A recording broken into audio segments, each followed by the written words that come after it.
மதிமுகம் நேயர்களுக்கு வணக்கம். இது அரசியல் திணை. இன்றைய நமது அரசியல் திணை நிகழ்ச்சியில் சிறப்பு விருந்தினராக சட்டமன்ற உறுப்பினர் மனோ தங்கராஜ் நம்மிடையே இணைந்திருக்கிறார். பேசலாம். பெண்களுக்கு ஒரு பாதுகாப்பற்ற நிலை என்பது இந்திய துணைக்கண்டத்தில் இப்போ பிஜேபி ஆட்சிக்கு வந்த பிறகு மிகப்பெரிய அளவில் போயிட்டு இருக்கு. ஒரு மாணவன் என்ன படிக்கலாம்னு அவன் முடிவு பண்ணலாம். நீங்க ஏன் அதை தடுக்கிறீங்க? உங்களுக்கு மாணவர் அரசு பள்ளி மாணவர்கள் மீது அக்கறை இல்ல அப்படிங்கிற குற்றச்சாட்டை அண்ணாமலை வச்சிருக்காரு. இவ்வளவு படைப்புகள் கொண்ட ஒரு மொழி நம்முடைய தாய்மொழியாக இருப்பது என்பது நம்முடைய பெருமை. அந்த மொழியை நம்ம அழியாமல் பாதுகாப்பது என்பது நம்முடைய ரத்தத்தில் இருக்கணும். எதிரி நம்ம எது வச்சு அடிக்கணும், நம்ம திரும்ப அதை வச்சு அடிச்சுதான் ஆகணும். நாடு முழுவதும் வெறுப்பை கக்குவதை ஒரு மிகப்பெரிய ஆயுதமாக சமூக வலைத்தளங்களை பாஜக தொடர்ந்து பயன்படுத்தி கொண்டு அவன் அடிச்சுக்கிட்டே இருப்பான். நாங்கள் பட்டுக்கிட்டே இருக்கணும்னு சொன்னால் அப்புறம் நாங்கள் காசிக்கு தான் போனோம். நீங்கள் உலக அளவில் பார்த்தீங்கன்னா பெரும் பெரும் புரட்சிகளுக்கு ஒரு பெரிய சகுனியாக இருந்ததே இந்த கூட்டம் தான்.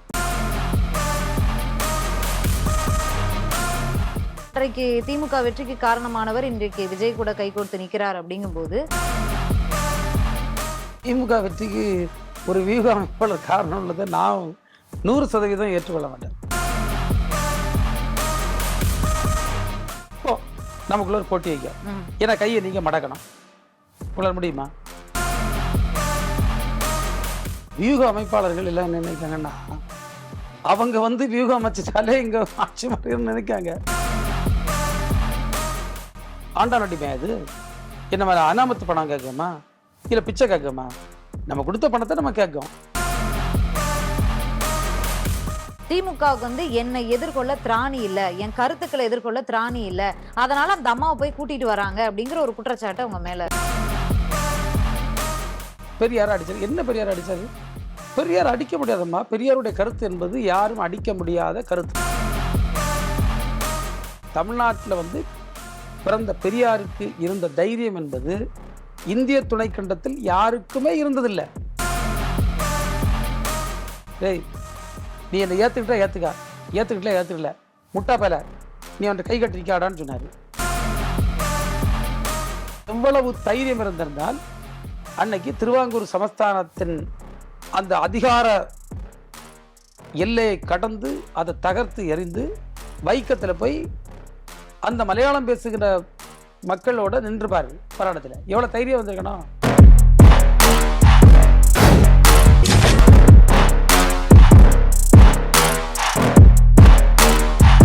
எங்களுடைய அரசியல் திணை நிகழ்ச்சியில இணைந்தமைக்கு மகிழ்ச்சி சார்.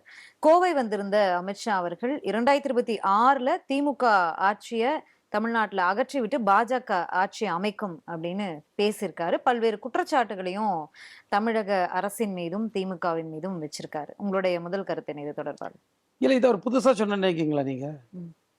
இது ஏற்கனவே பலமுறை இவ்வளவு உறுதியா பாஜக தாமரை மலர்ந்தே தீரும் அப்படின்னு சொல்லுவாங்க. அதுக்கு மீனிங் என்னன்னா, இப்ப மலர்றது கஷ்டமா இருக்கு, மலர்ந்தே தீரும் அப்படிங்கிறது தான் எனக்கு எல்லாருக்குமே அதான் பொருள்படும் நினைக்கிறேன். ஆனா இப்ப என்ன சொல்றாங்கன்னா 26லயே ஆட்சி மாற்றம் வரும்னு சொல்றாங்களா, அந்த உறுதி வந்திருக்குல்ல?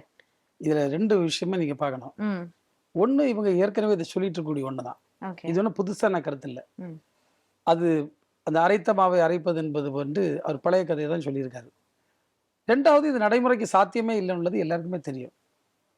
அல்ல, இந்த இதை நம்ம பெருசா எடுக்க வேண்டிய அவசியம் இல்லை.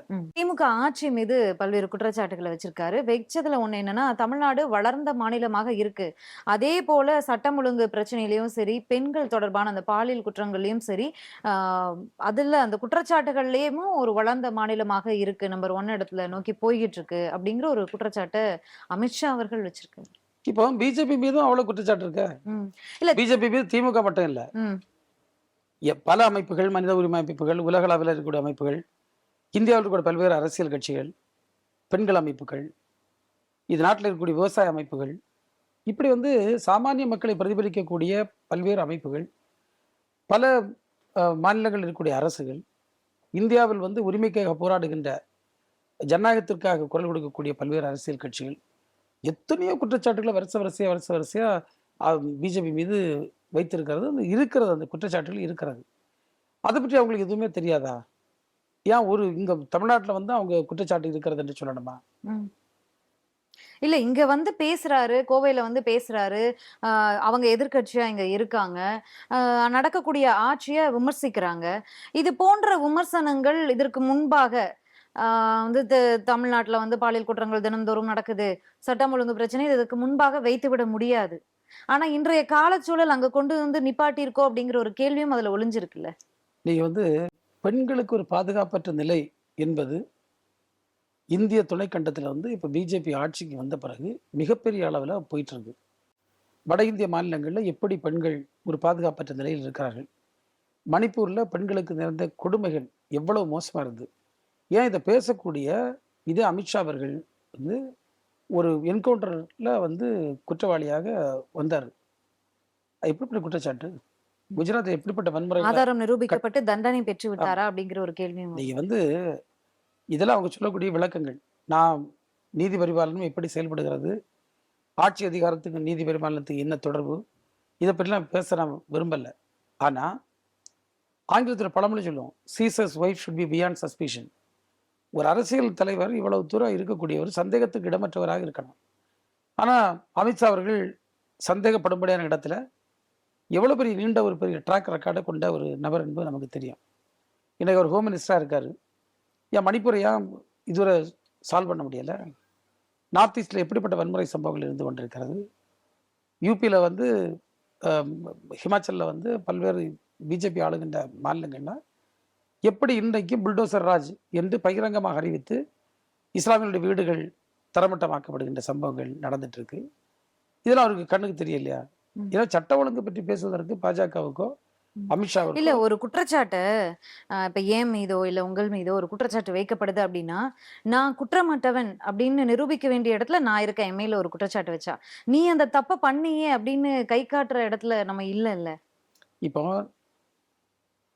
இங்க தமிழ்நாட்டை எடுத்துட்டேன்னா, இவங்க ஒப்பீட்டு அளவில் ஒரு கம்பேரிட்டிவ் அனாலிசிஸ் பார்த்தோம்னா, பல மாநிலங்கள், அந்த மாநிலங்களில் இருக்கக்கூடிய கிரைம் ரேட்ஸ், தமிழ்நாட்டில் கூடிய கிரைம் ரேட்ஸ்ன்னு பார்த்தா நம்ம வந்து தமிழ்நாடு வந்து எவ்வளோ ஃபார் பெட்டரில் தான் இருக்குது.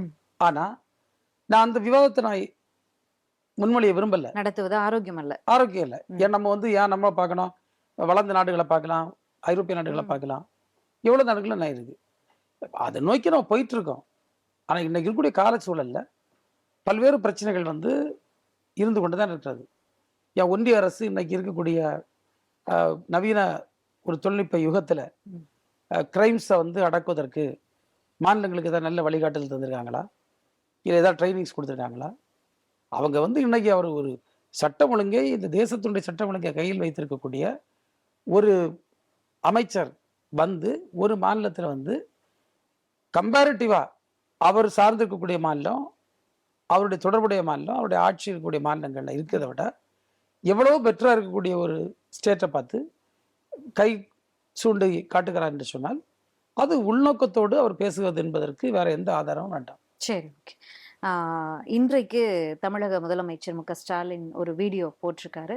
இந்த தொகுதி மறுவரையறை தொடர்பாக மக்கள் தொகை அடிப்படையில செய்வது வந்து அது முறையற்றது அப்படிங்கிற ஒரு வீடியோவை போட்டிருக்காரு. இது தொடர்பா பல ஆர்குமெண்ட்ஸ் நடந்துகிட்டு இருக்கும்போதே அண்ணாமலை அவர்கள் வந்து ஒரு கேள்வி கேட்டிருக்காரு.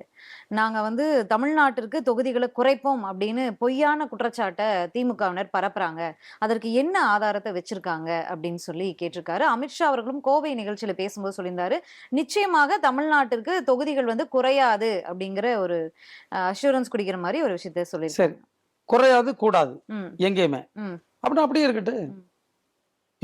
குறையாது, இங்க குறையாது, யூபி கூடாதுன்னா இல்ல வேண்டாம், அப்படியே இருக்கட்டும். உத்தரப்பிரதேச கூடாதுன்னு அவர் சொல்லல. அது அங்கதான் இவங்க வந்து மழுப்பல். நீங்க வந்து பாஜக கூடல் தமிழ்நாட்டிற்கு கூடலாம், குறையாது அப்படிங்கறது மட்டும்தான் அவங்க சொல்லியிருக்காங்க. நீங்க வந்து இதெல்லாம் வந்து அவங்க நாங்க வந்து என்ன சொல்லணும்னா, நீங்க ஏன் வந்து குழந்தை கட்டுப்பாடு இதை கொண்டு வந்து குடும்ப கட்டுப்பாடை கொண்டு வந்தோம். அப்போ ஒன்றிய அரசு கொண்டு வந்த ஒரு திட்டத்தை மனப்பூர்வமாக ஏற்றுக்கொண்டு அந்த திட்டத்தை முழு அளவில் நிறைவேற்றி இருக்கிறது தமிழகம். ஒரு உதாரணம் பார்த்தீங்கன்னா, நம்ம எல்லாம் பார்ப்போம் பஸ்ல, சுவர்கள்ல நாம் இருவர் நமக்கு இருவர், அடுத்து நாம் இருவர் நமக்கு ஒருவர், பேசினாங்க. நாம் இருவர் நமக்கே இன்னொருவர்னு வந்துருமான்னு அச்சப்படுகின்ற அளவுக்கு குடும்ப கட்டுப்பாடு திட்டம் தீவிரமா போச்சுது தமிழ்நாட்டில். அப்போ அதுக்கு தண்டனை தராங்களா இப்போ அவங்க? அப்ப இது வந்து நீங்க வந்து எண்ணிக்கை குறையாதுன்னு சொன்னா கைவிட்டுருங்க, வேண்டாம். அது ஏற்கனவே இப்படி அட்டம் நடந்து அது வேண்டான்னு வச்சாங்க. குடும்ப கட்டுப்பாடு திட்டம் இப்ப நீங்க குடும்ப கட்டுப்பாடு திட்டம் கொண்டு வரப்பட்ட காரணத்தினால் இனி மக்கள் தொகை அடிப்படையில் என்பதற்கு பேச்சுக்கு இடம் இருக்கக்கூடாது. ஏன்னா நீங்க இது இல்லைன்னா மக்கள் தொகை அடிப்படைன்னு சொன்னா அதை ஏற்றுக்கலாம். ஒன்றிய அரசாங்கமே முன்னென்று இந்தியாவில் வந்து இப்படி ஜனப்பெருக்கம் மக்கள் தொகை பெருக்கம் இருந்தால் இது தாக்குப்பிடிக்க முடியாது, தேசத்திற்கே ஆபத்து, எனவே நம்ம இதுக்கு வந்து கட்டுப்படுத்தி ஆக வேண்டும் என்ற முனைப்போடு ஒரு சட்டத்தை கொண்டு வந்த பிறகு திஸ் பிகம்ஸ் நல் அண்ட் வாய்டு. இது வந்து பேச்சுக்கே எடுக்கக்கூடாது, மக்கள் தொகை அடிப்படையில் என்ற பேச்சை எடுக்கக்கூடாது. இந்த தொகுதி மறு சீரமைப்பு அதுல வந்து வெளிப்படைத்தன்மை இருக்கிறதா பாக்குறீங்களா? என்னை பொறுத்தவரை வந்து இதை வந்து இப்ப பாஜக எடுக்கிறதுன்னு சொன்னால் உள்நோக்கத்தோட தான். இதுல வேற எந்த உள்நோக்கமும் இல்லை. அவங்க இங்க குறையாது அங்க குறை. இப்ப கேரளா எடுத்துவிடுவோம், மக்கள் தொகை வந்து எவ்வளவு கட்டுப்படுத்தப்பட்ட மாநிலம். பக்கத்துல கர்நாடகாவும் ஒப்பீட்டளவில் பார்த்தா வட இந்தியாவோட குறைக்கப்பட்ட இடம். இப்படி கல்வி இருக்கக்கூடிய அத்தனை மாநிலங்களும் இந்த குடும்ப கட்டுப்பாடாய திட்டத்தை முழுமையாக நடைமுறைப்படுத்தி இருக்காது. அப்போ இங்க சவுத்தில் இருக்கக்கூடிய ரெப்ரசன்டேஷன் வந்து எங்க கூடுதலா போயிடும், நார்த். இனி ஒரு உதாரணம் சொல்ல, இப்போ நார்த் ஈஸ்ட்ல இவ்வளவு பெரிய பிரச்சனை நடந்தது மணிப்பூர்ல, இதுவரையிலும் பிரதமர் அங்க போகல. நான் சொல்லுகிறேன், அங்கேயும் ஒரு 30 எம்பி இருந்திருந்தா போயிருப்பாங்க. ஒரு மாநிலத்துக்கு இவ்வளவுன்னு சொல்லி இருந்திருந்தா போயிருப்பாங்க. ஆனா அங்க 2 அங்க ஓட்டு போட்டா என்ன போடாம என்ன, ஏன்னா எம்பி வரப்போறது 2 எம்பி தான். அப்ப இந்த முறை வந்து இங்கு பின்படுத்தப்படுகின்ற அரசியல் நடைமுறையை வச்சு பார்த்தோம்னா இந்த முறையே தப்பு. ஏன்னா நீங்க பாருங்க, ஒரு மணிப்பூர் ஒரு மாநிலம், அந்த மாநிலத்தில் ஒரு வன்முறை நடக்குது, இத்தனை பேர் செத்து போயிருக்கான், இவ்வளவு நாள் ஆகியிருக்கான். ஒரு பிரதமர் அங்க இதுவரை சென்று கூட பார்க்காத நிலை இன்னைக்கு இருக்குன்னா அதை வந்து அவங்க ஜஸ்ட் இக்னோர் பண்ணிருக்கு. ஏன்னா அங்க ஓட் பேங்க் பாலிடிக்ஸ் பண்ணது, அங்க எம்பிஸ் அவ்வளவு இல்லை, இவங்களுக்கு தேவையில்லை நினைச்சிட்டாங்க. இவ இதே இது அங்க ஒரு 30 எம்பி இருந்தா நமக்கு எம்பிக்கள் எண்ணிக்கை போயிடணும் ஓடி ஓடி போயிருப்பாங்க. அப்ப இப்ப நம்மகிட்ட வந்து நிறைய ப்ரோவன் திங்ஸ் இருக்கு. எனவே நீங்க ஒரு ஜனநாயகத்தில் என்னன்னா, ஜனநாயகத்தோட சிறப்பே அதான், அந்தந்த நேரங்கள்ல எது சூட்டபிளா இருக்குமோ அதை விவாதம் பண்ணி மக்களுடைய கருத்தை பெற்று நடைமுறைப்படுத்துவதா ஒரு ஜனநாயகத்தினுடைய அழகு. அதனாலதான் அரசமைப்பு சட்டம் பல முறை திருத்தப்பட்டிருக்கிறது. இந்த விஷயத்துல வந்து ஒரு தெளிவான ஒரு ஒளிமுறை பெற்ற பார்வை நமக்கு வேணும். மக்கள் தொகையை ஆதரிக்கமா இல்லையா? மக்கள் தொகையை நாம ஆதரிக்கலைன்னா, பெருக்கத்தை ஆதரிக்கலைன்னா, மக்கள் தொகை அடிப்படையில் இந்த கான்ஸ்டிட்யூன்சிஸ் பிரிக்கிறது என்பது அதை ஏற்றுக்கொள்ளவே முடியாது. மும்மொழி கொள்கை வந்து பேசும்போது இன்னைக்கு தான் வந்து மும்மொழி கொள்கை வருதா, இன்னைக்கு தான் ஹிந்தி வருதா அப்படிங்கிற விமர்சனமும் இருக்கு. தமிழ்நாடு வந்து ஏன் இவங்க பிள்ளைகள்லாம் படிக்கலையா, அமைச்சர்களுடைய பிள்ளைகள்லாம் படிக்கலையா, முதல்வர் அவர்களுடைய பேரன் படிக்கலையா, பேசுவர் எல்லாரையும் நோக்கியும் அதே கேள்வி வருது. திருமாவளவன் அவர்கள் பள்ளி நடத்துறாரு. அதாவது இது வந்து தவறான வாதம். அவரு அண்ணாமலை இழைக்கப்படும் அநீதி இது. அண்ணாமலை வந்து என் கூட கன்னியாகுமரி வர சொல்லுங்க. நான் கன்னியாகுமரியில் உள்ளவன். கன்னியாகுமரியில இந்த தெருவோரத்துல வாழக்கூடிய மக்கள் இருக்கு, இந்த பாசி எல்லாம் செய்வீங்க, அந்த பிள்ளைகள் வந்து 4-5 லாங்குவேஜ் பேசுது. ஆமா, லாங்குவேஜுக்கும் ஸ்கூலுக்கு இதுக்கெல்லாம் வந்து சம்மந்தம்னு சொல்ல முடியாது. நான் அது எனக்கு அதுல ஏற்பட கருத்து இல்லை. இல்ல ஒரு மொழி எக்ஸ்ட்ரா தேவையின் அடிப்படையில நீங்க மொழி வந்து இல்ல, அவங்களுடைய டைரக்டான குற்றச்சாட்டு என்னன்னா, உங்க பிள்ளைங்க எல்லாம் மும்மொழி கற்றுக்கணும், விருப்பப்பட்ட பிரெஞ்சு படிக்கலாம், ஹிந்தி படிக்கலாம், இல்ல என்ன லாங்குவேஜ் வேணா படிக்கலாம். ஏழை எளிய மாணவர்கள் அரசு பள்ளியில படிக்கிறாங்க, அவங்களுக்கு வாழ்வாதாரம் இல்ல, அதனாலதான் அரசு பள்ளி நோக்கி வராங்க. அங்க மும்மொழி கொள்கை கொண்டு வரக்கூடாது நீங்க ஏன் சொல்றீங்க? ஓப்பனா ஒரு ஒன்லைன்ல சொல்லலாம். இந்த விவாதத்துல வந்து என் தேவையும் இல்லை. ஒன்று, கூடுதலாக மொழி படிப்பது என்பது தேவையின் அடிப்படையில். ஒரு பாசி வியாபாரம் பண்ணக்கூடிய பிள்ளை, அதுக்கு பல மொழி வித்தை தேவைப்படுது. ஏன்னா பல மொழி பேசக்கூடிய மக்கள் வரக்கூடிய பகுதியில் அந்த வியாபாரத்தை முன்னெடுக்குது. அப்போ அது என்ன செய்யும்? பல மொழி படிக்குது. ஏன்னா அதுக்கு படிக்கக்கூடிய தேவை இருக்குது. இந்தியாவை பொறுத்தவரையில் உச்சபட்சமாக ஒரு ஆள் நாடாளுமன்ற உறுப்பினராகி நாடாளுமன்றத்தில் போனால் அவர் அங்கே பேச முடியணும். ஆங்கிலம் தெரிஞ்சா முழுமையா பேசலாம், ம். ஆங்கிலம் தெரிஞ்சா முழுமையா நிர்வாகம் பண்ணலாம். புரிஞ்சுடுங்க. அதே ஆங்கிலத்தை வைத்துக்கொண்டு அவர் அமெரிக்காவுக்கு போகலாம், ம். இந்தியாவுக்காக இல்ல, உங்க பேசலாம். கட்சியினுடைய பொதுச் செயலாளரே சொல்லியிருக்காரு ஹிந்தியும் தெரியணும் அப்படின்னு சொல்லி. அவர் ஒண்ணும் அப்படி சொல்லல, தெரியாம போய் அங்க அது ஒரு பேசிட்டு ராங் இருக்க முடியாது. இன்டர்பிரேஷன். அவர் என்ன சொல்லியிருக்காருன்னா, ரெண்டு, ம். ஒன்னில் ஆங்கிலம் தெரிஞ்சுக்கணும், இல்லைன்னா ஹிந்தி இல்ல, தெரிஞ்சுக்கணும். 2 மொழி தெரிஞ்சிருக்கணும் அப்படின்னு தானே அவர் இல்ல சொல்றாரு. இல்ல அப்படி இல்லை, ரெண்டுல ஒண்ணு தெரிஞ்சிருக்கணும், ம். ரெண்டுல ஒண்ணு தெரிஞ்சிருக்கணும்னு சொல்லியிருக்காரு. நீங்க வந்து நான் ஒரு எக்ஸாம்பிள் சொல்ல, நான் வந்து ஆங்கிலம் படிக்கல, ஹிந்தி மட்டும் படிச்சுட்டு போறேன். நான் வந்து ஒன்றிய அரசின் சார்பில் ம். நான் அங்க வந்து போய் பேச முடியும். ம். ஒன்றிய அரசின் சார்பில் என்ன வெளிநாட்டுக்கு அனுப்பாங்க, நாங்க போய் என்ன செய்யணும், டிரான்ஸ்லேட்டர் வச்சுக்கணும். டிரான்ஸ்லேட்டர் வச்சுக்கணும். நான் பேச முடியாது. அப்ப நான் எகைன் இங்கிலீஷ் தெரியணும். அப்போ இந்தியா போன்ற ஒரு நாட்டுல இன்னும் உலகம் முழுவதும் ஒரு இந்திய குடிமகன் சென்றால் அது உலகம் முழுவதும் வந்து வரக்கூடிய ஒரு ஒரு ஒரு ஒரு ஒரு ஆளை வந்து சந்திப்பதற்கு தேவையான ஒரு மொழியான ஆங்கில மொழியை நம்ம கற்று முடியல. ம். இப்ப நம்ம வந்து ஒரு பேசுறல, ம். வட வட இந்தியாவில் எத்தனை ஸ்கூல்ல இருக்கிற பிள்ளைகள் இங்கிலீஷ் தெரியும், ஆங்கிலமே தெரியாது. இன்னைக்கு கூட 3 மொழி 4 மொழி 5 மொழின்னு சொல்லி ஒரு மொழியும் இல்லாம அது போகுது. முதல்ல இல்ல, 2 மொழி. திமுக இவ்வளவு எதிராக ஹிந்தி திணிப்பு அப்படின்னு நீங்க சொல்றீங்க. நாங்க ஹிந்தியை கொண்டு வரல, 3வது மொழியாக விருப்பப்பட்ட மொழியை தேர்ந்தெடுத்துக்கலாம்னு அவங்க சொல்றாங்க. இவ்வளவு எதிர்ப்ப அந்த மும்மொழி கொள்கைக்கு இவ்வளவு எதிர்ப்பை காட்டுறதற்கு என்ன காரணம்? இது ஒண்ணும் இருமொழி கொள்கையை வந்து நீத்து போயிடுச்சு அப்படின்னு அண்ணாமலை சொல்லியிருக்காரு. இந்த காலத்துல அது தேவையில்லை அப்படின்னு சொல்றாரு. நீங்க வந்து இதை ரொம்ப கவனமா நம்ம பார்க்கணும். இதுல தான் நம்ம ஆட்கள் வந்து தடுமாறுறாங்க. ஏன் இவ்வளவு முழுமையா இருக்கும்? ம். இப்ப நம்ம ஆளுநர் ஆர் என் ரவி இதை பற்றி ரொம்ப வாய்களே பேசியிருக்காரு. அவர் வந்து பீகார் மாநிலத்தை சார்ந்தவர். ம். பீகார்ல வந்து எனக்கு தெரிஞ்சு பல மொழிகள் இருந்தது. என்னுடைய ஞாபகத்தில் இருக்கக்கூடிய மொழி சொல்ல, போஜ்பூரி, மைத்திலி போன்ற மொழிகள் அங்கே இருந்தது. அங்குள்ள மக்கள் பேசி கொண்டிருந்தார்கள். ம். இந்த மொழிகளுக்கு நிலைமை இன்னைக்கு என்ன? இந்த மொழிகள் இருக்கா? உத்தரப்பிரதேசத்தில் நான் படித்திருக்கின்றேன், பல மொழிகள் இருந்திருக்கு. 6-7 மொழிகள் நம்ம டாமினன்ட் மொழியாவே இருந்திருக்கு. உத்தரப்பிரதேசம் பெரிய மாநிலம். 6-7 மொழிகள் அங்க வந்து பெரிய டாமினன்ட் மொழியா நிறைய மக்கள் பேசும்படியான மொழியா இருந்திருக்கு. அப்படி பாத்தீங்கன்னா இந்த இந்தி எங்கெல்லாம் வந்ததோ, தலைநகர் டெல்லியிலேயே அவங்களுடைய தாய்மொழிகள் இன்னைக்கு இல்லையே. இல்ல குஜராத்தில நம்ம வந்து டிடியில நிறைய சினிமா முன்ன போட்டுட்டு இருந்தான், மராத்தியில போட்டுட்டு இருந்தான். இன்னைக்கு அதெல்லாம் பார்க்க முடியுதா? எங்கேயும் பார்க்க முடியல. ஏன்னா அந்த மொழிகள் வந்து அப்படியே கொஞ்சம் கொஞ்சம் அழிஞ்சு அந்த வழக்கில் இல்லாம போயிருக்கு. அதான் அந்த டன்கர் இப்ப சொல்லியிருந்தாரு, ம். நீங்க வந்து ஒரு மாநிலத்தை அழிப்பது என்பது அந்த மாநிலத்தின் மொழியை அழித்தால் சரியன்னு. இது ஏற்கனவே வரலாற்றுல பல இடங்கள்ல இருக்கு. இல்ல, இந்தியன் கான்ஸ்டிடியூஷன்லயே இருக்கு ம். ஹிந்தியை கொண்டு வரணும் முதன்மை மொழியாக, இந்தியாவின் மொழியாக அப்படின்னு. திமுக வந்து பாஜக நீங்க இல்ல கான்ஸ்டிடியூஷன்ல பிரதமரையோ எதிர்க்கல, நீங்க இந்தியன் கான்ஸ்டிடியூஷன்ல கான்ஸ்டிடியூஷனை எதிர்க்கிறாங்க நீங்க அப்படிங்கிற திருத்துங்க. குற்றச்சாட்டு நீங்க நீங்க வச்சிருக்காங்க. நீங்க எத்தனை தடவை கான்ஸ்டிடியூஷன் திருத்தி இருக்குதுங்க? எத்தனையோ திருத்தம் செய்திருக்கோம். நீங்க ஒரு எக்ஸாம்பிளுக்கு பாரத்னு உள்ள வார்த்தை யார் ஒரு ஆளை படிச்சாலும் தேவையில்லாம அந்த செருகல் இருக்குன்னு தெரியும். இந்தியா நோன் அஸ் பாரத் இன்னொரு வார்த்தையை போட்டிருக்கு, தேவையில்லை. இந்தியா நோன் அஸ் இந்தியா தான். ஆனா பரத நாடு என்பது ஒரு மன்னர் ஆண்ட ஒரு நாடுன்னு நான் படிச்சிருக்கோம். அது வேற எந்த எவிடன்ஸும் இல்லை. ம். இத இதை எழுதின அம்பேத்கர் சொல்லியிருக்காரு, ம். நான் நிர்பந்திக்கப்பட்டேன்னு சொல்லியிருக்காரு. அப்ப அம்பேத்கரை வந்து ஒரு ஃப்ரீ ஹேண்டோட எழுதல, ம். பல நிர்பந்தங்களுக்கு உள்ளாக்கப்பட்டு தான் எழுதியிருப்பாரு. கான்ஸ்டியூஷனை எத்தனையோ தடவை நம்ம திருத்தி இருக்கோம்.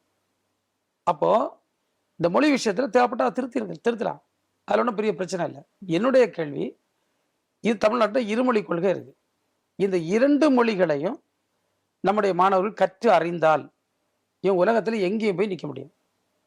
நான் வந்து 2 மொழி கற்றிருக்கேன், ஆங்கிலமும் தமிழும் கற்றிருக்கின்றேன்.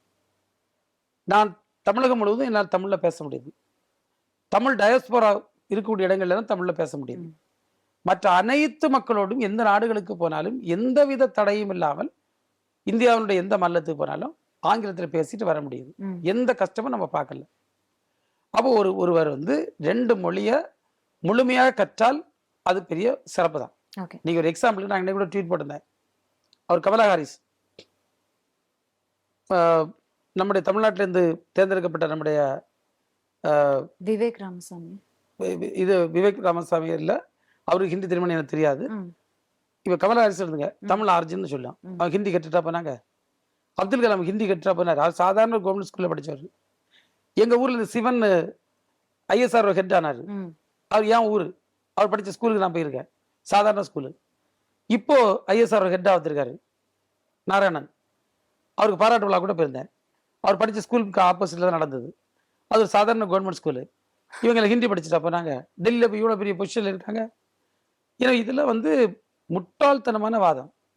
2 மொழிகள், இந்த 2 மொழிகளையும் ஒருவர் நீக்கமற கற்றுக்கொண்டால் அவரது உலகத்துல எந்த பகுதியிலும் தன்னை கொண்டு போய் அவர் அடையாளப்படுத்த முடியும். நமக்கு ஏன் ஆங்கிலேயர்களோட அந்த இங்கிலீஷ் முதன்மையா நமக்கு ஏன் இருக்கணும்? நம்ம இந்திய நீங்க இந்தியா மொழியை நீங்க எடுத்துப்போம் அப்படி பார்க்க வேண்டிய அவசியம் அப்படிங்கிறது இல்லை. அவங்களுடைய ஆர்குமெண்டா இருக்கு. நீங்க இட்ஸ் an இன்டர்நேஷனல் லாங்குவேஜ். கண்டிப்பா. உலகளாவில் பேசப்படக்கூடிய மொழி. எந்த நாட்டுக்கு போனாலும், எந்த உலகத்தின் எந்த மூலை முடுக்கு நீங்க போனாலும் ஆங்கிலம் இல்லாத ஒரு நாடு இல்லை. பிரதமர் அவர்களே போகும்போதே டிரான்ஸ்லேட்டர் கூட்டிட்டு தானே போறாரு. பிரதமர் முழுமையான ஆங்கிலம் தானே வெளியே போய் பேசுறாரு. ஹிந்தியில பேச வேண்டியதானே? அப்போ அதுக்கு வேற சோர்ஸே இல்லை. நீங்க நான் இதையும் பல மேடையில் கேட்டிருக்கேன். இப்போ ஹிந்தி படிச்சா 1000 பேருக்கு வேலை தருவேன்னு சொன்னா, அந்த 1000 பேருக்கு ஹிந்தி படிக்கிறது தப்பு இல்லை. யாரும் தப்பு இல்லை. ஒரு மொழியை படிக்கணும்னா அவ்வளோ பெரிய கஷ்டம் இல்லை. மொழியை படிக்க அவ்வளவு. இப்போ நான் அரசு பள்ளியில் தான் படித்தேன். அரசு பள்ளியிலும் அரசு உதவி பெறும் பள்ளியில தான் படித்தேன். நான் படிக்கிற காலமே எனக்கு ஒரு ஆர்வம் இருந்தது. எங்கள் வீட்டுக்கு பக்கத்தில் ஹிந்தி வாத்தியார்னு ஒரு சார் இருந்தார். அவர் எங்கள் வாயா உனக்கு ஹிந்தி படிச்சு தரேன். நான் கொஞ்ச நாள் படித்தேன். பிராதமிக் மத்தியமிக்னு படித்தேன். பரீட்சையெல்லாம் எழுதி பாஸ் பண்ணேன். ஒரு எனக்கு இது பெருசாக தேவைப்படலை. இப்போ நான் விட்டுட்டே மறந்துட்டேன்னு சொல்லுவோமா. இது ஒரு சர்ச்சையே இல்லை. நீங்கள் 2 மொழி இன்றியமையாதது, நம்முடைய தாய்மொழி. அதிலும் நீங்கள் போஜ்பூரி அழிஞ்சு போச்சு, மைதிலி அழிஞ்சு போச்சுன்னு இவங்க கவலைப்பட்டாலோ படலையோ எனக்கு தெரியாது. ஆனா போஜ்பூரியை பற்றியோ அல்லது மைதிலி பற்றியோ அதில் எப்படிப்பட்ட இலக்கியங்கள் இலக்கணங்கள் இருக்கிறது என்பதும் எனக்கு தெரியாது. ஆனா தமிழ் மொழி மிக தொன்மையான மொழி மட்டுமல்ல, வளம் மிக்க மொழி. இவ தமிழர் கூட திருக்குறள் வேற மொழிகள்ல இருக்கான்னா இல்லை. அவ்வளவு பெரிய நல்ல படைப்புகளை கொண்டிருக்கக்கூடிய ஒரு மொழி. அப்ப இவ்வளவு படைப்புகள் கொண்ட ஒரு மொழி நம்முடைய தாய்மொழியாக இருப்பது என்பது நம்முடைய பெருமை. அந்த மொழியை நம்ம அழியாமல் பாதுகாப்பது என்பது நம்முடைய ரத்தத்துல இருக்கணும். அது போயிடவே கூடாது. நிறைய பேருக்கு ரத்தத்திலிருந்து போயிட்டு போல இருக்கு. மொழியை நம்ம பாதுகாக்கணும். நம்ம இன்னொரு மொழியை கற்பதில் தவறல்ல, நம்ம அதுக்குள்ள போகட்டாம். ஆனா ஏற்கனவே நம்ம உலக மொழி ஆகிய ஆங்கில மொழியை ஒழுங்கா கற்று முடியல, நம்ம பிள்ளைகளுக்கு தெரியல. அதை நம்ம கற்கணும். தேவையின் அடிப்படையில் எத்தனை மொழி வேணாலும் கற்கலாம். சரி, ஓகே. தாவேகா, நம்ம இந்த மொழியை பத்தி பேசும்போது கண்டிப்பா அதை பத்தியும் பேசிதாகணும். தாவேகாவுடைய 2ஆம் ஆண்டு துவக்க விழா நடைபெற்றது. அதுல பேசும்போது நிறைய விஷயம் இருக்கு. அதுக்கு முன்னாடி இந்த மொழி சம்பந்தமான விஷயம், நீ அடிக்கிற மாதிரி அடி, நான் வலிக்கிற மாதிரி நடிக்கிறேன் அப்படின்ற மாதிரி பாஜகவும் திமுகவும் நாடகம் ஆடுறாங்க. 2 பேருக்குமே அக்கறை கிடையாது. திணிக்க கூடாது, ஹிந்தியை திணிக்க கூடாது, 3வது ஒரு மொழியை வலுக்கட்டாயமாக திணிக்க கூடாது அப்படிங்கறத ஒரு பேசியிருக்காரு. ஆனா திமுக நாடகம் ஆடுகிறது, எதிர்ப்பது போல. உண்மையாக அவங்க எதிர்க்கல. பள்ளி மாணவர்களுடைய படிப்புல, அவங்களுடைய வாழ்க்கையில எல்கேஜி யூகேஜி பசங்க மாதிரி ட்வீட் போட்டு சண்டை போட்டுக்கிட்டு இருக்காங்க அப்படின்னு சொல்லி ஒரு நீங்க இது ஒரு தவறான ஒரு அப்சர்வேஷன். எதிரி நம்ம எது வச்சு அடிக்கணும், நம்ம திரும்ப அதை வச்சு அடிச்சுதான் ஆகணும்.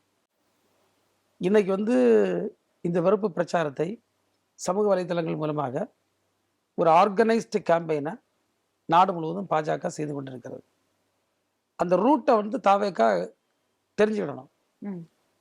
அவங்க தெரியல, நாளை இதே பிரச்சனை அவங்களுக்கு வரப்போகுது. அவங்க நாடு முழுவதும் வெறுப்பை கக்குவதை ஒரு மிகப்பெரிய ஆயுதமாக சமூக வலைத்தளங்களை பாஜக தொடர்ந்து பயன்படுத்தி கொண்டிருக்கிறது. இது தமிழ்நாட்டில் கூட பாருங்களேன். நான் ஒரு ட்வீட் போட்டா ஏன் கட்சிக்காரன் பார்க்க முன்னால பாஜகவுடைய கைக்கூலிகள் பார்த்துருது. அவன பெய்டு ஆட்கள். அவங்கள்ட்ட 2 கெட்ட வார்த்தையை போடுவான், கருத்தை போடுவான், அப்படி போட்டுட்டு இருப்பான். இவ்வளோ அசிங்கமாக அவன் பண்ணிட்டு இருக்கான். அப்ப அவன் அடிச்சுக்கிட்டே இருப்பான், நாங்கள் பட்டுக்கிட்டே இருக்கணும்னு சொன்னா, இப்போ நாங்கள் காசிக்கு தான் போனோம், இங்க இருக்க முடியாது. எதிரி அவன் ஒண்ணுமே இல்லாத விஷயத்தெல்லாம் வச்சு பண்ணிட்டு இருக்க சமயத்துல நீங்க அதை மக்கள்கிட்ட தெளிவுபடுத்தாண்டாமா? சரி, ஓகே. அவங்க நிதி தர முடியாது அப்படின்னு மத்திய கல்வித்துறை அமைச்சர் தர்மேந்திர பிரதான் தமிழகம் வந்திருந்த போதே பேசியிருந்தாரு. முதலமைச்சர் அவர்கள் அதற்கு ஒரு பதிலடி கொடுத்திருக்காரு. நீ 5000 கோடி இல்ல 10,000 கோடி கொடுத்தாலும் நாங்க அந்த மும்மொழி கொள்கையை ஏற்றுக்க மாட்டோம் அப்படின்னு. இப்படி மத்திய அரசோட வாக்குவாதம் பண்ணிக்கொண்டே சண்டையிட்டு கொண்டே இருந்தா அரசு பள்ளி மாணவர்களுடைய கல்வி என்னாகிறது? ஏன்னா நிதி இல்ல, கல்வித்துறையில நிதி இல்ல, பல திட்டங்களுக்கு மத்திய அரசு நிதி வழங்குவதில்லை அப்படிங்கிற குற்றச்சாட்டையும் மாநில அரசு வச்சிருக்கிறது. அப்ப இப்படியே ஆர்குமெண்ட் போயிட்டே இருந்தா நம்ம எல்லா திட்டங்களுக்கும் மெட்ரோ உட்பட எல்லா திட்டங்களுக்கும் நிதி வரல அப்படின்னா மாநிலத்தை எப்படி டெவலப் பண்ணுவது? இது இப்படியே தான் போய்கிட்டு இருக்குமா அப்படிங்கிற ஒரு அச்சம் மக்களிடையே எழுந்திருக்கும்ல. நீங்க வந்து முதல்ல நம்முடைய உரிமைகளை நம்ம விட்டே கொடுக்க முடியாது. இப்படி இந்த வாதம் பண்ணக்கூடியவன் தான் சமுதாயத்தில் வந்து மிக மோசமான ஆளு. நீங்க உலக அளவில் பார்த்தீங்கன்னா பெரும் பெரும் புரட்சிகளுக்கு ஒரு பெரிய சகுனியா இருந்ததே இந்த கூட்டம் தான். இப்போ நம்ம எதுக்கு விவாதம் பண்ணோம்?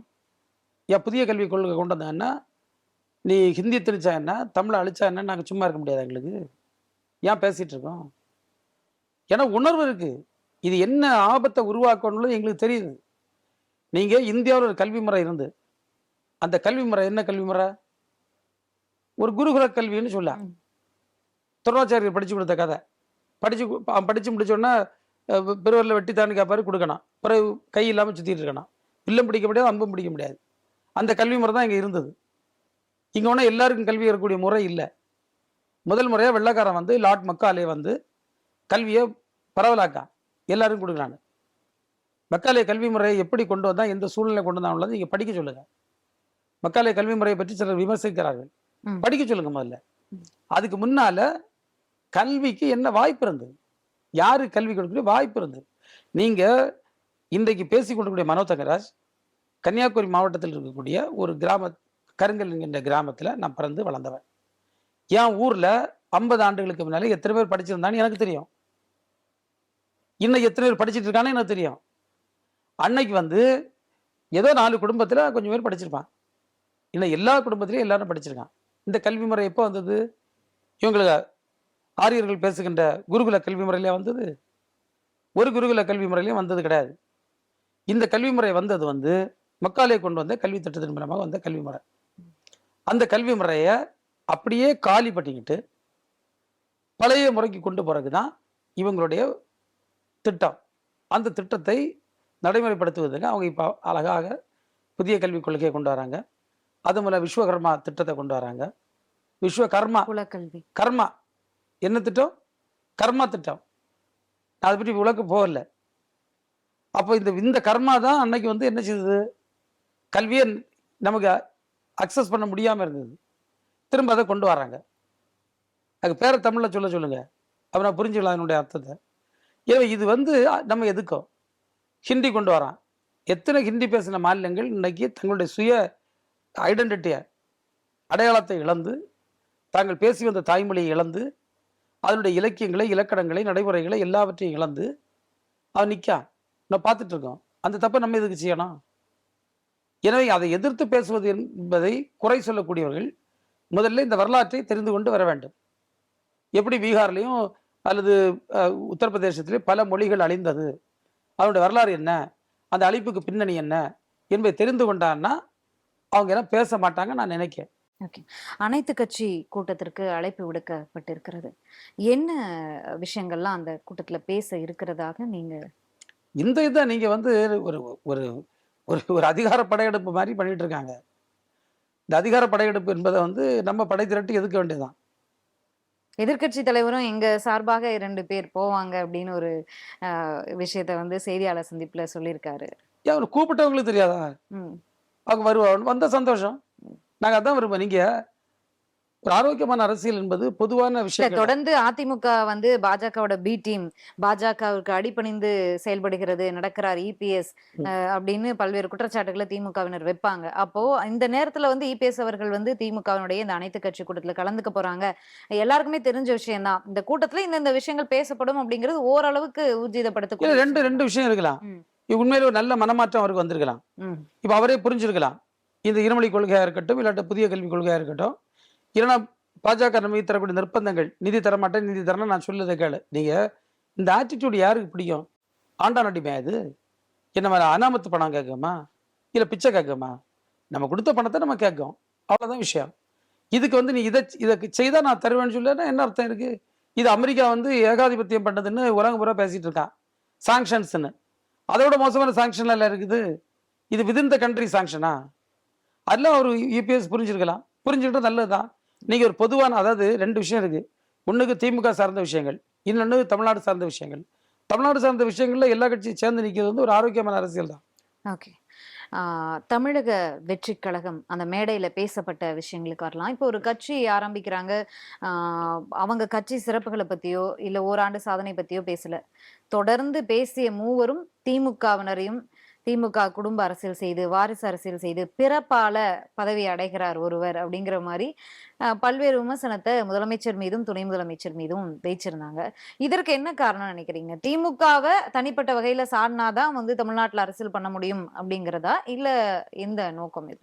நீங்க சாதாரணமா ஒரு ஆட்சி அதிகாரத்தில் ஒரு கட்சி இருக்குன்னா, அதை எதிர்த்து பேசி தான் ம். அரசியல் கொண்டு போக முடியும்ல மாதிரி ஒரு ம். புரிதல் இருக்குது.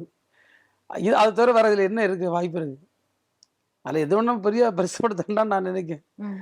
அவங்க வந்து வேற பேசுவதற்கு ஒரு ஆளுங்கட்சியா இருக்கக்கூடிய கட்சி ம்.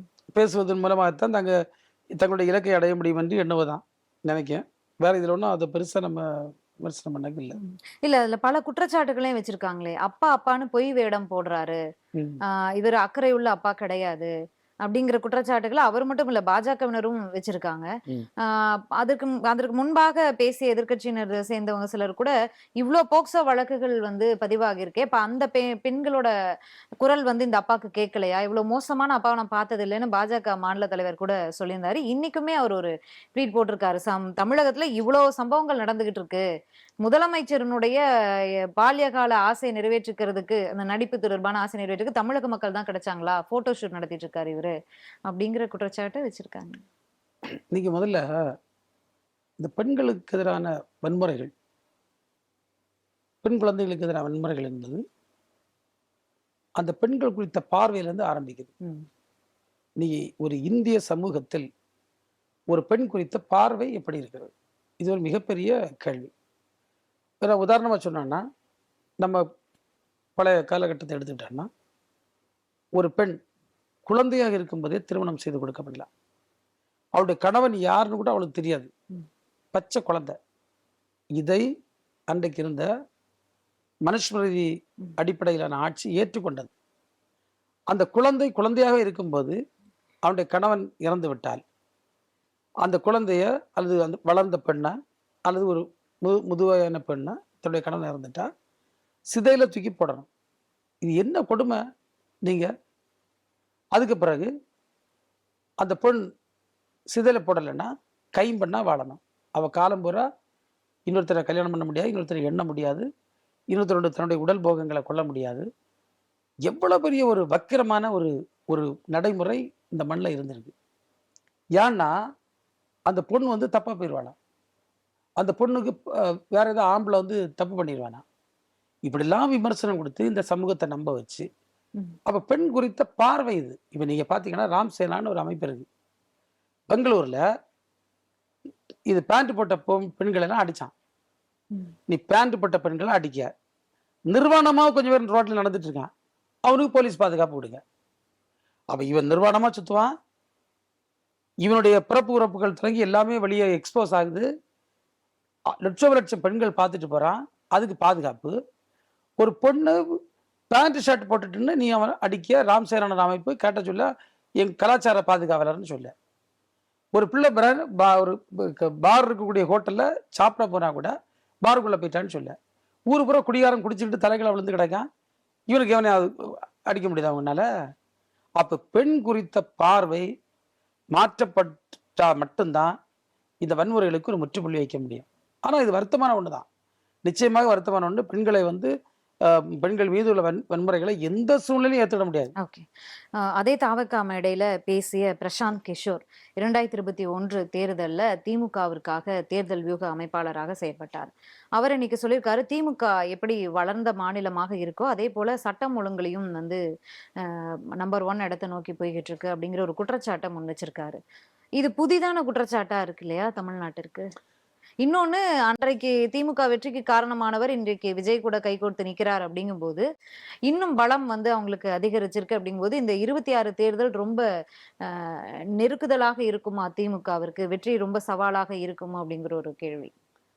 நீங்க திமுக வெற்றிக்கு ஒரு வியூக அமைப்பாளர் காரணம் உள்ளத நான் 100% ஏற்றுக்கொள்ள மாட்டேன். 100%. அது அது தனியா அத பத்தி பேச வேண்டிய ஒரு டிபேட்டே நான் வேணா வரலாம். எலக்ஷன்ல strategy one of the matter தான். நீங்க ஒரு எக்ஸாம்பிள் நான் சொன்னேன்னா, வியூகம் என்பது என்னது? எப்படி ஒண்ணா இப்படி சந்திக்கலாம் தேர்தல அப்படிங்கிற வியூகம் தான். நம்ம 2 பேரும் பக்கத்துல இருக்கோம். ம். இப்போ நமக்குள்ள ஒரு போட்டி வைக்கும். ம். ஏன்னா கைய நீங்க மடக்கணும். உங்களால முடியுமா? என்ன வியூகம்னு வச்சுடுங்க. ம். நீங்க வியூகம் வந்து சில இடங்களுக்கு பயன்படும். சில இடங்களுக்கு என்ன செய்யாது? பயன்படாது. பயன்படாது. திமுக என்ற கட்சி ஒரு மிகப்பெரிய அளவுல கிரவுண்ட் லெவல்ல அவங்களுக்கு ஒரு பேஸ் இருக்கு. பெரிய கேடர் ஸ்ட்ரென்த் இருக்கு. அந்த கேடரால மக்கள்ட்ட ரீச் அவுட் பண்ணக்கூடிய அளவுக்கு ஒரு கெப்பாசிட்டி இருக்கு. டிஃபரெண்ட் லேயர்ஸ்ல லீடர்ஸ் இருக்காங்க. பார்ட்டிக்குன்னு ஸ்ட்ராங் ஐடியாலஜி இருக்கு. Charismatic leadership. இல்ல இப்ப இந்த 4 வருட திமுக ஆட்சியில பல விமர்சனங்கள் எழுந்திருக்கிறது. பல வாக்குறுதிகளை இன்னும் நிறைவேற்றல. ஆட்சியே முடிய போகுது அப்படிங்கிற விமர்சனங்களும் இருக்கு. விலையேற்றங்களும் இருக்கு அப்படிங்கும்போது, இது எல்லாமே எல்லா ஆட்சியிலயும் எதிர்கொள்ளக்கூடிய ஆளும் கட்சியாக ஒரு கட்சி 5 வருடத்த முடியும்போது எதிர்கொள்ளக்கூடிய பிரச்சனைகள் தான் திமுகவும் எதிர்கொள்ளுது. அப்ப அந்த விமர்சனங்களும் மக்கள் கிட்ட போய் சேரக்கூடிய வெறுப்புகளும் மாற்றத்த நோக்கி தானே போகும். நீங்க நீங்க இந்த இந்த வியூக அமைப்பாளர்கள் எல்லாம் என்ன நினைக்காங்கன்னா, அவங்க வந்து வியூகம் அமைச்சிட்டாலே இங்க ஆட்சி மாறிடும்னு நினைக்காங்க. இது வந்து இதுல நான் உடன்பாடே இல்ல. இந்த வியூகங்களை எல்லாம் பார்த்துக்கிட்டு யாரையும் ஏமாந்துறாதீங்க. அதுவும் நான் என்னுடைய ஒரு கருத்து. வியூகங்கள் வந்து ஒரு ஒரு டு சம் எக்ஸ்டெண்ட் ஓகே. சரி இந்த விஷயத்தை எப்படி சொல்லுது? எங்களுக்கு பயன்படுமா இருக்கும். அஃப்கோர்ஸ் நீங்க அப்ப எங்களுக்கெல்லாம் வியூகமே இல்லையா? ஒரு வியூகமே இல்லையா? எல்லாருக்கும் வியூகம் இருக்கு. ஒவ்வொருத்தருக்கும் ஒரு வியூகம் இருக்கும். என் ஊர்ல சிலவன் தொடர்ந்து பஞ்சாயத்து பிரசிடண்டா ஜெயித்துட்டே இருக்கான். 4 தடவை 5 தடவை. நான் கூட 5 தடவை தேர்தலில் வெற்றி பெற்றிருக்கேன். அவன் ஒரு வியூகம் வச்சிருப்பான். அதோட மாற்றுக்கிறதுக்கு இடம் இல்ல. ம். இவங்க வியூகமும் சில இடங்கள்ல தேவைப்படுமா இருக்கும். ஓகே. ஆனா இவங்க வியூகம் வகுத்துட்டாங்க. அதனால எல்லாமே போயிரும். இன்னும் சொல்லுது வந்து ஏற்புடைய கருத்து அல்ல. ஓகே. இன்றைக்கு தமிழகத்துல பேசுபொருளாக காலையிலிருந்து இருக்கக்கூடிய ஒரு விஷயத்தை பத்தி பேசலாம் அப்படின்னு நினைக்கிறேன். நாம் தமிழர் கட்சியினுடைய தலைமை ஒருங்கிணைப்பாளர் சீமான் ம். கைதாவாரா கைதாவாரா அப்படின்னு ஒரு பார்வை. அவர் வந்து விசாரணைக்கு ஆஜராகிறார் வளசரவாக்கம் காவல் நிலையத்துல. அவரும் அவர் மனைவியும் பல்வேறு குற்றச்சாட்டுகளை வச்சிருக்காங்க. ஆளும் அரசின் மீதும் காவல்துறையின் மீதும் அராஜகமாக நடக்கிறாங்க. ஏன் வீட்டுல வந்து ஒட்டணும்? சம்மனை வந்து ஏன் வீட்டு கதவுல ஒட்டிட்டு போகணும்? ஏன் கையில ஒட்டக்கூடாது? கொடுத்திருக்க வேண்டியதானே? இப்ப நான் இது நீங்க வந்து எனக்கு இதுல உடன்பாடே இல்ல. இல்ல அத இப்ப நான் வந்து காவலரையும் நான் வந்து பல வழக்கு சந்திச்சிருக்கேன். ம், பல வழக்கு சந்திச்சிருக்கேன். ம். என் வீட்ல நான் நிக்கச்சுமே வந்து சம்மன் சொல்லிட்டு போவாங்க. ஓ. நான் எம்எல்ஏ இருக்க பட்சத்துல எங்க பேர்ல 30 வழக்கு போட்டாங்க. ம், எல்லாம் போராட்ட வழக்கு. ம், ஒரு நாள் இன்ஸ்பெக்டர் வந்து சம்மன்ஸ் கொண்டு வந்திருக்கேன்னு சொன்னாரு. நான் சொன்னேன் சம்மன்ஸ் வாங்க மாட்டேன்னு சொன்னேன். ம், சம்மன்ஸ் தேவையில்லைன்னு. அவர் நான் ஒட்டுவேன்னு சொன்னாரு. ஒட்டுன்னு சொன்னேன். ம், அது ரூல். ம், நம்ம சம்மன்ஸ் கையில வாங்கட்டு அவன் கேட்ல ஒட்டுவான். ம். அது என்ன பிரச்சனை உங்களுக்கு? அத கிழிப்பதற்கு உங்களுக்கு உரிமை இருக்கா இல்லையா? நீங்க சம்மன்ஸ் சாதாரண ஒரு சம்மன் ஒட்ட ம், ஒட்ட ஒட்ட விட்டதை நான் தடுக்க முடியாது. ம், ஒரு ஒரு கவர்மெண்ட் ஆத்தரைஸ்ட் ஆளு வந்து ஒரு சம்மனை ஒட்டச்சுமையா நான் தடுக்கவோ கிழிக்கவோ கூடாது. ம். அது ஒரு பொதுவானது. ஒட்டுதல ஒண்ணுமே இல்லைன்னு சொல்ல. அந்த it is just an information. Okay. அந்த authority has informed you that you are being summoned. Okay. வீட்டுக்குள்ள வந்து என்கிட்ட குடுத்துருக்கலாமே, நான் வீட்ல தானே இருந்தேன் அப்படின்னு சீமான் அவர்களுடைய மனைவி சொல்றாங்க. அந்த கேட்ல இருந்த காவலாளிய தாக்கியது போலீஸ் தான். பொய்யா வந்து நாடகம் ஆடுறாங்க. அவர் வந்து சாதி பெயரை சொல்லி அவரை வந்து திட்டுனாங்க. அவரை தாக்கினாங்க, அடிச்சாங்க. எல்லாமே நாடகம். வேணும்னே பண்றாங்க அப்படிங்கிற ஒரு குற்றச்சாட்டை முன் வச்சிருக்காங்க.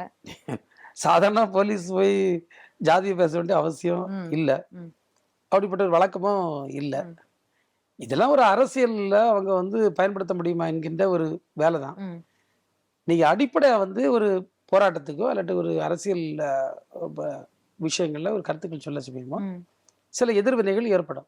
அந்த எதிர்வினைகள்ல வழக்குகளே வரும். ம். இந்த வழக்குகள் வர சமயத்துல வழக்குக்கு நம்ம ஒத்துழைப்பு என்பது நம்முடைய ஜனநாயக கடமை. ஓகே. அதை நம்ம ஒத்துழைச்சு தான் ஆகணும். அதுல போய் ஒரு கோர்ட் சம்மனை வந்து இவ்வளவு பெரிய விஷயம் ஆகு எதுக்காகன்னு எனக்கு தெரியல. கோர்ட்ல சம்மன் வருது, அவன் ஒட்டிட்டு போறான், அவனை கடமை வச்சுட்டு போறான், போலீஸ் ஒரு சம்மன் அனுப்புது, சம்மன் ஒட்டிட்டு போறான், முடிஞ்சு போச்சு. நீங்க விருப்பப்பட்டா ஸ்டேஷன்ல போய் சொல்லுங்க, இல்ல உங்க அட்வொகேட் மூலமா போய் உங்க கருத்தை சொல்லுங்க. அது ஏன் இவ்வளவு பப்ளிசிட்டிக்குள்ள கொண்டுறோம்? இது அது அரசியல் நோக்கம் தான் நான் பாக்குறேன். இல்ல. ஓ! அரசியல் நோக்கம் நீங்க பாக்குறீங்க. வேற உங்களுக்கு என்ன? ஒரு அரசியல் நோக்கம் இருக்கு. அதிமுக ஆட்சியில ஜெயலலிதா அம்மாவுடைய ஆட்சியிலயும் சரி, இபிஎஸ் அவர்களுடைய ஆட்சியிலயும் சரி, இந்த விஜயலட்சுமி வழக்கு அப்ப ஏன் வரல? அதிமுக ஆட்சி இருந்தா வராது. திமுக ஆட்சி வரும்போது வரும் அந்த வழக்கு. ஏன்னா, திமுகவுக்கு வந்து என்னை எதிர்கொள்ள திராணி இல்ல. என் கருத்துக்களை எதிர்கொள்ள திராணி இல்ல. அதனால அந்த அம்மாவ போய் கூட்டிட்டு வராங்க அப்படிங்கிற ஒரு குற்றச்சாட்டு உங்க மேல. நீங்க ஒரு பெண் ஒரு புகார் அளித்து நடவடிக்கை எடுக்கல என்னெல்லாம் சொல்லுவாங்க? இல்ல இத்தனை வருஷமா அந்த வழக்கு போயிட்டே இருக்கு. ஏன் அப்படிங்கிற ஒரு கேள்வி வருது. நீங்க அதாவது நம்ம 2013 இப்ப ஒரு 25 வந்தாச்சு. இது ஒரு சீமான்ட்ட தான் கேட்கணும். ம். இது அவர் மீது ஒரு லேடி வந்து ஒரு புகாரை சொல்லுது. அந்த புகாரை வந்து போலீஸ் விசாரிக்குது. இவர் போய் தான் குற்றமற்றவர் என்பதை நிரூபிக்க வேண்டிய கடமை அவருக்கு அது. இதுல வந்து விஜயலட்சுமி வந்து புகார் கொடுக்காரு. புகார்ல குற்றம் சாட்டப்பட்டவர் சீமான். இதுல அரசாங்கம் எங்க வருதுன்னு எனக்கு தெரியல. இல்ல அவங்க வந்து விஜயலட்சுமியை தூண்டி விட்டு சீமானுக்கு எதிராக பேச வைக்கிறதே ஏன் அந்த அம்மாவுக்கு பேச தெரியாத ஆளா? நம்ம எல்லாரும் பார்த்துட்டு தானே இருக்கோம். அது எதுக்கு தூண்டணும்? இல்ல அவர் கருத்தியல் ரீதியா என்ன சொல்லியிருக்காரு அப்படின்னா, நான் பேசுற கருத்தை எதிர்கொள்ள முடியல, என்ன அவர் சமாளிக்க என்ன கருத்து பேசுறாருன்னு எங்களுக்கு தெரியாது. திராணி இல்ல. நீங்க வந்து அவர் என்ன கருத்து பேசுறாருன்னு, இவன் என்ன பிரச்சனைனா பெரியார நான் அடிச்சேன், அதை இவங்களால தாங்க முடியல, ஆனா இப்படி வந்து என்ன வந்து தாக்குறாங்க அப்படிங்கிற ஒரு குற்றச்சாட்டு. அதாவது ஒரு பெரிய பிரச்சனை என்னன்னா, அவர் என்ன பேசுறாருன்னு உண்மையிலே புரியாது. இப்ப நான் கூட இவர் பெரியாரை எடுத்து பேச சமயத்துல நான் திரும்ப திரும்ப அந்த பார்த்துட்டே இருந்தேன். என்ன பேச வராருன்னு, இவர் என்ன பேச வராருன்னு உண்மையிலே நான் உண்மையாகவே சொல்ல. இப்ப சீமான் அண்ணன் கூட இதை கேட்டுட்டு இருக்கலாம், கேட்டிருந்தா நான் சந்தோஷப்படேன். அவர் பேசுறது என்ன உள்ளதை முதல்ல அவர் தெளிவுபடுத்தணும். இப்போ வந்து அவர் ஒரு உதாரணம் சொல்லும், பெரியாரை அடிச்சார். என்ன பெரியார் அடிச்சாரு? பெரியார் அடிக்க முடியாதம்மா. பெரியாருடைய கருத்து என்பது யாரும் அடிக்க முடியாத கருத்து. ஏன்னா பெரியார் அன்றைக்கு இருந்த காலகட்டத்தில், அன்றைக்கு இருந்த சூழ்நிலையில பெரியாரை தவிர வேற யாருக்கும் இவ்வளவு தைரியம் வரல. தமிழ்நாட்டில் வந்து பிறந்த பெரியாருக்கு இருந்த தைரியம் என்பது இந்திய துணைக்கண்டத்தில் யாருக்குமே இருந்ததில்லை. நீங்க வந்து காந்தி சமூக நீதிக்கிற குரல் கொடுத்தாருன்னு கொடுக்கலன்னு கருத்துப்படுது. ஆனா அவர் அன்பா சொன்னார், இது கூடாது இது கூடாதுன்னு சொன்னார். நீங்க வந்து அம்பேத்கர் எல்லா விஷயங்களையும் அவருக்கு பாணியில இந்த கடமையை செய்தார். காந்தி பண்ணது அவருக்கு பாணி, அம்பேத்கர் பண்ண அவர் பாணி. இவர் பண்ண பாணி, டேய் நீ என்னை ஏத்துக்கிட்டா ஏத்துக்க, ஏத்துக்கல முட்டா பேல நீ அவன் கை கட்டிருக்காடான்னு சொன்னாரு. இந்த தைரியம் இந்த டோன் வந்து வேற யாருக்கும் வரல. அவர் சொன்னனாலதான் ஆமான்னு நம்ம யோசித்து எழும்பி நின்னோம். சீமானும் அதனுடைய பெனிஃபிஷியரி தான், அதுல பயன்பெற்றவர் தான். அவர் இதை தப்பா பேசாருன்னா வரலாறு தெரியாம பேசாரு. அவர் கேட்காரு, அவர் படிச்சாரு இவர் படிச்சாரு, அந்த காலத்துல பெரியாருக்கு முன்னால படிச்சவன மனுஷன் இல்லைன்னு. பெரியாருக்கு முன்னால் நிறைய பேர் படிச்சிருந்தான், இல்லைன்னு நான் சொல்லல. நான் சொன்னல ஒரு ஊருக்கு 4 பேர் படிச்சிருப்பான். ஊர் முழுவதும் படிக்க வச்சது பெரியாருக்கு பிறகுதான். அதை சீமான் புரியணும். நீங்க நானே சொல்லிட்டேன், நான் சின்ன பையனா இருக்க சமயத்துல எங்க ஊர்ல சொல்லுவான், அந்த குடும்பத்துல பியூசி இருக்காண்டான்னு சொல்லுவான், பிஏ காரண்டான்னு சொல்லுவான். இன்னும் யாராவது சொல்ல முடியுமா? அந்த ஒரு நபர் 2 நபர் படிச்ச காலம் வந்து இருந்தது. நாங்க அதை ஏத்துக்கிட்டோம். நிலச்சுதாந்தார்கள், மன்னர்கள், பெரிய பாரம்பரியம் மிக்கவர்களுக்கு ஒரு சூழல்கள் வாய்ப்புகள் வந்தது. அதுவும் நம்ம உள்ள போனோம்னா ரொம்ப சங்கடங்கள் இருக்கு. நான் அதை பற்றி போகல. பிரிட்டிஷ்காரன் வரக்கு முன்னால எங்க ஒன்றாவது இல்லை. அதுக்கப்புறம் தான் கொஞ்சம் கொஞ்சம் அந்த வாய்ப்புகள் வந்தது. இதெல்லாம் இந்த வரலாறு இவங்களுக்கு எல்லாம் தெரியுமான்னு தெரியாது. சும்மா எதையோ படிச்சுட்டு வரலாறு பேச விட, வரலாறை வந்து ஒரு புக்கு படிச்சா கூட whether the writer is an authentic person பார்ப்போம். அதை எழுதின வந்து ஒரு ஆதென்டிக்கான ஆளான்னு பார்த்து அந்த கருத்தை நம்ம ஏற்றுடும். அது இவங்க பேசக்கூடிய வரலாறு எந்த வரலாறுன்னு எனக்கு தெரியாது. பெரியாருக்கு முன் பெரியாருக்கு முன் கல்வி இருந்தது. பெரியாருக்கு முன் படித்தவன் இருந்தான். எப்படி இருந்தான்? Very few, select few. பெரியாருக்கு பிறகு எல்லாருக்கும் நிலைமை வந்தது. அதை இவங்க ஒன்றா எவ்வளவு தைரியம் இருந்திருந்தால் அன்னைக்கு திருவாங்கூர் சமஸ்தானத்தின் அந்த அதிகார எல்லையை கடந்து அதை தகர்த்து எறிந்து வைக்கத்துல போய் அந்த மலையாளம் பேசுகிற மக்களோட நின்றுபாரு போராட்டத்தில். எவ்வளவு தைரியம் வந்திருக்கணும். கைது செய்யப்பட்ட அந்த சிறையில் கிடந்தாரு. நீங்க ஒரு சமன் ஓட்டுனாலே ஓடுதிய, ஒரு சமன் சொட்டினாலே குற்றம் சொல்லுதியா, ஒரு சமன் சொட்டினாலே பல விமர்சனங்கள் சொல்லுதியா. அன்னைக்கு போய் வைக்கத்தில் போய் போராடி அங்கே சிறையில் இருந்தார்ல பெரியார், அவரை பற்றி உங்களுக்கு குறை சொல்ல என்ன தகுதியாக இருக்குது? நீங்கள் இப்போ அதை மாதிரி ஆடுறத பண்ணுங்களா? சனாதனத்தை கொண்டு வரக்கு முயற்சி கூடிய ஒன்றிய அரசு எதிர்த்து இதே மாதிரி சிறையை நிரப்புங்களா? பெரியார் செய்த மாதிரி முடியல. இல்ல இன்னைக்கு பேசும்போது, நேற்று பேசும்போது சொல்லியிருந்தாரு, என்னால ஆஜராக முடியாது, உன்னால முடிஞ்சதை பார்த்துக்கோ அப்படின்லாம் சொல்லியிருந்தாரு. இன்னைக்கு வந்து நான் வர சொன்னாங்க, வரேன் அப்படின்னு சொல்லி போயிடுறாரு. இவ்வளவு ஒரு ஒரு தைரியம் இருக்கும்ல. இப்ப இது வந்து தமிழக அரசு எடுக்கக்கூடிய நடவடிக்கைன்னு நம்ம சொல்லிட முடியாது. ஏன் அப்படின்னா நீதிமன்றம் ஒரு உத்தரவை பிறப்பிச்சிருக்கிறது, 12 வார காலக்குள்ள அறிக்கை தாக்கல் செய்யணும் அப்படின்னு. அப்ப நீதிமன்ற உத்தரவுக்கு இவர் ஒரு விமர்சனத்தை வைப்பதா தான் பார்க்க முடியும். நீதிமன்றம் பிளஸ் காவல்துறை, அது உன்னால முடிஞ்சதை பார்த்துக்கோ அப்படின்னு சொல்றது, அது எப்படி தமிழக அரசிற்கு சவால் வேற கொடுக்குறாரு. முடிஞ்சா துணிவு இருந்தா தனியா நின்னு ஜெயிச்சு பாரு, என்னோட நீ வந்து சிறிய கட்சி தான் திமுக அப்படின்லாம் பேசுறாரு. நீங்க வந்து முதல்ல வந்து ஒரு ஒரு குடியாட்சி நடக்கக்கூடிய நாட்டில், இப்போ நம்ம வந்து இந்தியா வந்து சாவரின் ஸ்டேட்னு சொல்லுவோம். சாவர்னிட்டி என்பது சட்டத்திற்கு அடங்கி உட்பட்டு இருக்கக்கூடிய ஒரு தன்மை தான் சாவரன்ட்டு சொல்லுவோம். அப்போ ஒரு குடியரசில் வாழக்கூடிய ஒவ்வொரு குடிமகனுக்கும் முதல் கடமை அவன் சட்டத்தை மதித்து நடக்கணும். அதான் முதல் கடமை. சட்டத்தை மதிக்காதவன் தலைவராக ஆக முடியாது. குடிமகனாகவே இருக்க முடியாத தலைவராக முடியுமா? முடியாது. ஒரு சட்டப்படி அவர் மீது நடவடிக்கை எடுக்கப்படுதுன்னா அந்த நடவடிக்கைக்கு தன்னை உட்படுத்தி தனது தரப்பு வாதத்தை வைத்து அதில் ஒரு நீதியை பெறுவது என்பது ஒரு நியாயமான நடைமுறை. இதை போய் செய்யாதவங்க எல்லாம் போய் இப்படி தத்துவம் பேசினா இவங்க தவறாக வருகின்ற இளைஞர் சமுதாயத்தை வழிநடத்துகிறார்கள் என்றே நான் சொல்லுவேன். சரி, ஓகே. கடைசியாக 2026 தேர்தல்ல இதே கூட்டணி தொடருமா அப்படிங்கிற ஒரு கேள்வி திமுகவினரை நோக்கி எழுது பல நாட்களாக எழுந்து கொண்டே இருக்கு, கேள்விகள் கேட்கப்பட்டு கொண்டே இருக்கிறது. ஏன் அப்படின்னா கூட்டணி கட்சியினரே பல்வேறு விமர்சனங்களை கடுமையாக வைக்கிறாங்க பல்வேறு போராட்டங்களை நடத்தும் போது. இந்த கூட்டணி இப்படியே தொடருமா, இல்ல தேர்தல் நேரத்துல கூட்டணி உடையுமோ? ஏன்னா அந்த உங்க கூட்டணியில் இருக்கக்கூடிய கட்சிகளுக்கு பல அழைப்புகளும் வந்துகிட்டே இருக்கிறது பகிரங்கமாகவே. அந்த கேள்விக்கான பதில். இப்ப இதை பொறுத்தல நம்ம வந்து கவலைப்பட வேண்டிய அவசியம் இல்லை. கட்சியினுடைய தலைவர் மாண்புமிகு முதல்வர் அவர்கள் அதை வந்து இதுல கூட்டணியில இருக்கக்கூடிய ஆட்களை வைக்கணுமா, இன்னும் கூடுதல் ஆளை கொண்டு வரணுமா, இல்ல குறைக்கணுமா, அந்த முடிவு அவர் எடுத்துக்கொள்வார். இல்லை நம்ம வந்து பேச வேண்டிய அவசியம் இல்லை. இதை பற்றி மற்ற கட்சியெல்லாம் கவலைப்பட வேண்டிய அவசியம் இல்லை. ஏன் அவங்க கவலைப்பட்டு இருக்காங்கன்னு தெரியாது. நம்ம பார்த்துட்டு தான் இருக்கோம், அழைப்பு விடுகிறார்கள். அதுக்கு அதை வந்து கட்சிகளே எதுக்குது. நாங்கள் வந்து இப்போ நீங்கள் ஒரு ரூலிங் பார்ட்டி இருக்குது, அலையன்ஸ் பார்ட்டிஸ் இருக்கு, அவங்க வந்து எதையுமே கவர்மெண்ட்டுக்கு எதிராக சொல்ல முடியாதுன்னு எதிர்பார்க்கணுமான்னா அப்படி இல்லை. டிசன்ட் எதிர்கருத்து அல்லது ஒரு தப்பு நடந்தா சொல்லக்கூடிய உரிமை வந்து நிச்சயமாக எதிர்கட்சிகளுக்கு இருக்கிறது.